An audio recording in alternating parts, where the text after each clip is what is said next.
हज़रत उमर बिन ख़त्ताब रज़ियल्लाहु अन्हु की ज़िंदगी बेशुमार ईमान अफरूज़ वाक़यात से भरी हुई है। उनकी कहानी इस्लाम की सरबुलंदी, अदल व इंसाफ, बहादुरी और आजिज़ी की बेहतरीन मिसाल है। इस्लाम कबूल करने की कहानी। हज़रत उमर रज़ियल्लाहु अन्हु इब्तिदाई तौर पर इस्लाम के शदीद मुखालिफ थे। एक दिन वो गुस्से में तलवार लेकर नबी करीम को कत्ल करने निकले, लेकिन रास्ते में किसी ने उन्हें बताया कि पहले अपनी बहन फातिमा और बहनोई सईद बन-ज़ीद को देखें, क्योंकि वो भी मुसलमान हो चुके हैं। जब हज़रत उम्र वहां पहुंचे तो उन्होंने अपनी हिमों के साथ बातचीत की, बहन को कुरान की आयत पढ़ते सुना।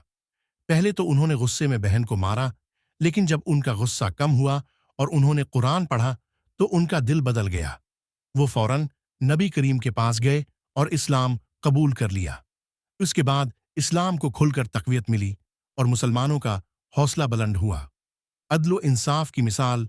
हज़रत उमर रज़ियल्लाहु अन्हु जब खलीफा बने तो उन्होंने इंतहाई सादगी और इंसाफ पर मबनी हुकूमत की।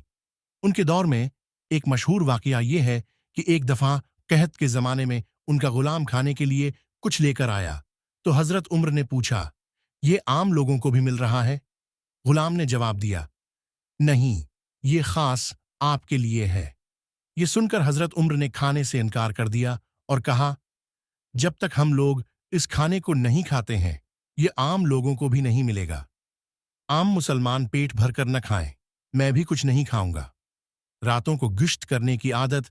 हज़रत उम्र रातों को गिश्त किया करते ताकि लोगों के हालात जान सकें। एक रात उन्होंने एक औरत को देखा जो चौलाहे पर हांडी रखे बच्चों को बहला रही थी, लेकिन हांडी में कुछ भी नहीं था। जब हज़रत उम्र को मालूम हुआ कि वो भूख की वजह से ऐसा कर रही है, तो वो फौरन बीतुल माल से आटा, घी और खाने की दीगर चीजें लेकर खुद इस औरत के घर पहुंचे और खाना पकवा कर बच्चों को खिलाया।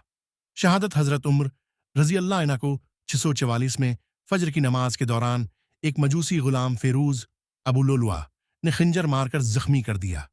चंद दिन बाद वो जख्मों की ताब न लाकर शहीद हो गए।